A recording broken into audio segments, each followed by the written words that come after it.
जय हिंद साथियों, स्वागत है आपका आपके ही यूट्यूब चैनल अमृता क्लासेस में।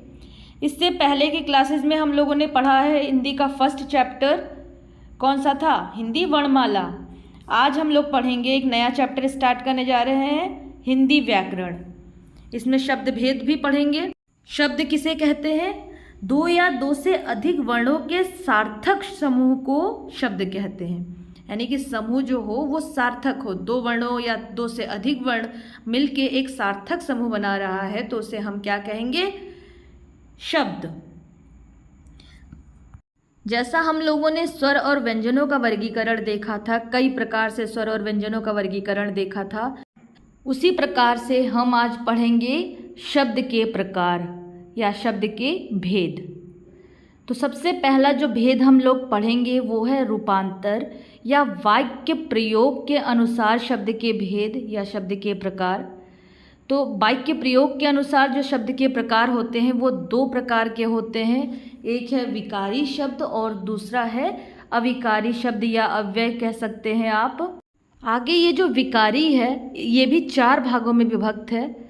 कौन कौन से हैं ये चार भाग? संज्ञा, सर्वनाम, विशेषण और क्रिया। और ये जो अविकारी शब्द है या अविकारी अव्यय है ये भी चार भागों में विभक्त है। कौन कौन से है? क्रिया विशेषण, संबंध सूचक, समुच्चय बोधक और विस्मयादि बोधक। तो ये है पहला प्रकार, रूपांतर या वाक्य प्रयोग के अनुसार शब्द के भेद। कितने प्रकार है? दो प्रकार, विकारी और अविकारी। अब दूसरे प्रकार का जो भेद है वो है रचना या बनावट के अनुसार शब्द के भेद। बनावट के अनुसार शब्द कितने प्रकार के होते हैं? तीन प्रकार के। कौन कौन से हैं? रूढ़ शब्द, यौगिक शब्द और योग रूढ़ शब्द। और जो तीसरे टाइप के हम पढ़ेंगे शब्द के भेद वो है उत्पत्ति या विकास के अनुसार शब्द के भेद। इसके अनुसार शब्द कितने प्रकार के हैं? चार प्रकार के। कौन कौन से हैं ये? तत्सम, तद्भव, देशज और आगत या विदेशी। सबसे पहला जो प्रकार हमने पढ़ा था वो कौन सा था? विकारी। और विकारी के भी चार भाग थे, संज्ञा, सर्वनाम और विशेषण और क्रिया। अब सबसे पहले हम लोग पढ़ेंगे क्या? संज्ञा और उसके भेद। देखिए, संज्ञा का जो अर्थ है वो है नाम, किसी का नाम। यानी कि संज्ञा को अगर हम परिभाषित करें तो क्या होगा? किसी व्यक्ति, वस्तु, स्थान, जाति या भाव के नाम का बोध कराने वाले शब्द को संज्ञा कहते हैं। अब संज्ञा के भी भेद जान लेते हैं। संज्ञा भी दो प्रकार से संज्ञा के भेद जानेंगे। एक तो है रूपांतर के आधार पर संज्ञा के भेद या संज्ञा के प्रकार, और दूसरा है सामान्य भेद। तो पहला रूपांतर के आधार पर कौन कौन से संज्ञा है? लिंग, वचन और कारक। और दूसरा है सामान्य भेद। ये कौन से है? व्यक्तिवाचक संज्ञा, जातिवाचक संज्ञा, समूहवाचक संज्ञा, द्रव्यवाचक संज्ञा और भाववाचक संज्ञा। सबसे पहले हम लोग पढ़ेंगे क्या? व्यक्तिवाचक संज्ञा। व्यक्तिवाचक संज्ञा की अगर डिफिनेशन क्या होगी? किसी एक वस्तु या व्यक्ति का बोध कराने वाले शब्द क्या कहलाएंगे? व्यक्तिवाचक संज्ञा। यानी कि किसी का भी नाम हो सकता है, जैसे किसी व्यक्ति का नाम हो सकता है राम, श्याम, मोहन, राधा। किसी नदी का नाम हो सकता है गंगा, यमुना। किसी देश का नाम हो सकता है भारत, चीन, जापान। शहर का नाम हो सकता है जैसे दिल्ली, मुंबई।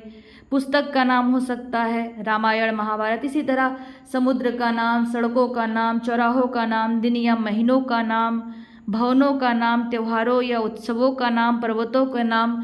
ये सब क्या है? सब व्यक्तिवाचक संज्ञा, किसी एक व्यक्ति या वस्तु का बोध करा रही है। तो ये सब क्या हो जाएंगे? व्यक्तिवाचक संज्ञा। अब दूसरा जो टाइप आता है वो है जातिवाचक संज्ञा। जातिवाचक संज्ञा क्या होगा? एक ही प्रकार की वस्तुओं या व्यक्तियों की जाति वर्ग का बोध कराने वाले शब्द। किसी एक क्लास का बोध कराती, किसी एक वर्ग का बोध कराती है, उसे क्या कहेंगे? जातिवाचक संज्ञा। जैसे अब मान लीजिए अगर हमने कहा कि एक कलम, तो कलम कई सारे कंपनियों के आते हैं, अल्कॉस के और बहुत सारे कंपनियों के।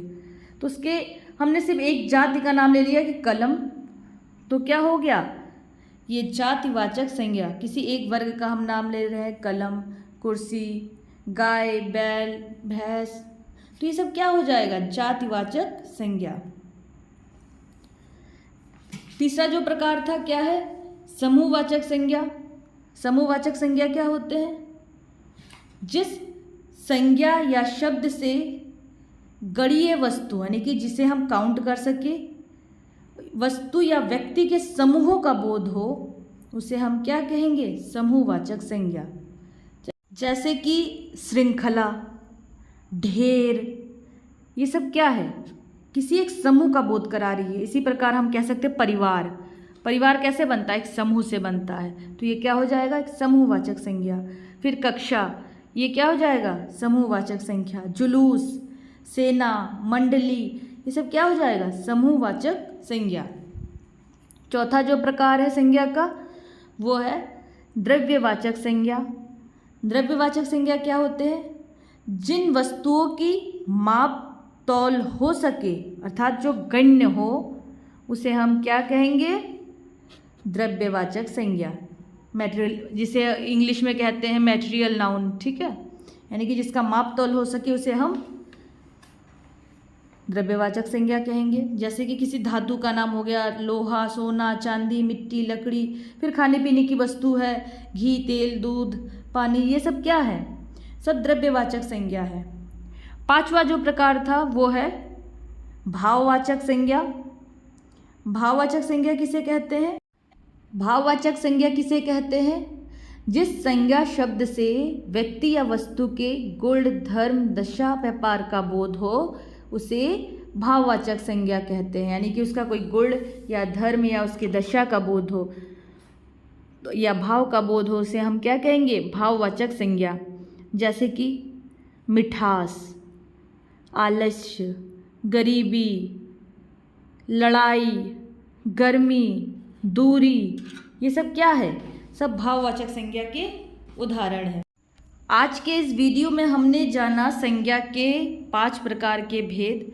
कल हम संज्ञा के और जो 3 प्रकार है, लिंग, वचन, कारक, वो जानेंगे और आगे सर्वनाम, क्रिया, विशेषण, इसके बारे में पढ़ेंगे।